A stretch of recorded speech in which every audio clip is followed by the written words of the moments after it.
Muy buenas a todos, estamos aquí en un nuevo vídeo, en la tercera parte sobre la historia de España y como sabéis en el anterior vídeo vimos desde un punto de vista militar la independencia contra los franceses, pero hoy toca verlo desde un punto de vista político, jurídico, como lo queréis llamar. Pero el caso es que vamos a ver toda la creación de la Constitución de 1812, es decir, la creación de un sistema liberal. Por lo tanto, si quieres saber esto y mucho más, quédate hasta el final del vídeo. Descubre el mundo de la economía con tu economista de confianza, Ecolib.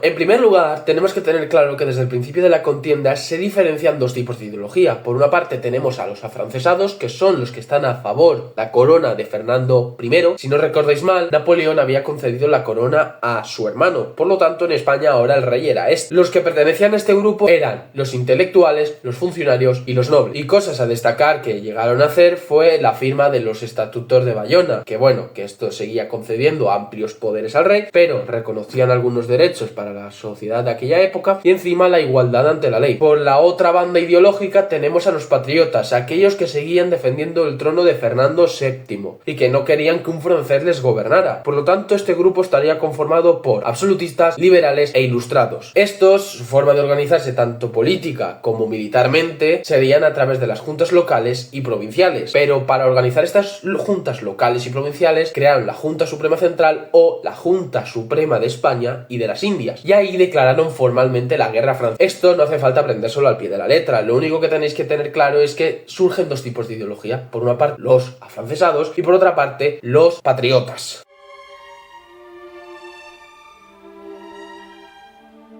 Teniendo en cuenta los dos tipos de ideología que surgen en esta contienda, vamos a ponernos desde un panorama militar para comprender por qué la Constitución se crea en Cádiz. Si no recordáis mal, cuando Napoleón vuelve a entrar en la península con 300.000 soldados, finalmente llega a Andalucía y pues derrota a la Junta Suprema Central en este territorio. Por lo tanto, todos los pertenecientes de esta junta tienen que retirarse a lo que sería Cádiz, la única ciudad que no fue sitiada o no fue ocupada por Napoleón. Aquí comienza la labor constitucional, es decir, crear dicha constitución. En primer lugar, se crea un consejo de regencia conformado por 5 miembros, convocaría cortes generales y extraordinarias. En historia, todo lo que se ha referido a convocar cortes quiere decir que se va a crear una constitución o algo relacionado con lo jurídico, ¿vale? Una vez convocadas, habían varias formas de convocar estas cortes. En primer lugar, tenemos a la forma absolutista, que los absolutistas lo que exigían era que se siguiera manteniendo el voto por estamento o que al menos el voto fuera muy reducido, mientras que la parte liberal exigía que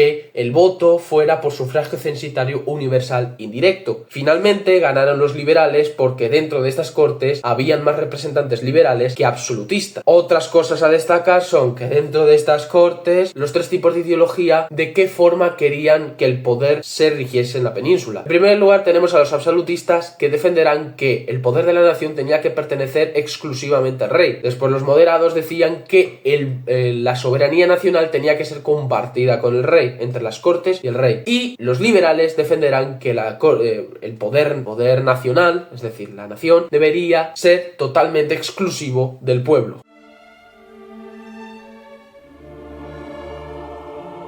Ahora vamos a pasar a explicar los principales puntos de la Constitución de 1812. En primer lugar, se ratifica la soberanía nacional y además se añade que el voto, el derecho al sufragio, sería sufragio masculino censitario indirecto, es decir, necesitas una determinada renta para poder votar. En segundo lugar, se dividen los poderes. El legislativo recaería totalmente en las Cortes, mientras que el ejecutivo sería compartido entre el rey y las Cortes, y el judicial sería independiente. Después, la confesionalidad del Estado iba a ser católica y no se podía practicar ningún otro tipo de religión. Además, se reconocen algunos derechos y libertades individuales, así como el derecho a la imprenta, es decir, la libertad de expresión, después la igualdad ante la ley y la igualdad de derechos políticos entre los que estaban en la península y los americanos. Se abolió la Santa Inquisición y por último se liberalizó la economía. ¿Qué quiere decir liberar la economía? Pues bueno, en ámbitos agrarios, la agricultura, se empezó a vender las tierras tierras, es decir, se empezaron a privatizar. Después tenemos que los artesanos, se eliminan los gremios que controlaban la producción artesanal, por lo tanto ahora es libre, y por parte del comercio se eliminan las aduanas interiores, pues para poder comerciar entre regiones fácilmente. Pero bueno, si os gusta este tipo de contenido no dudéis en suscribiros,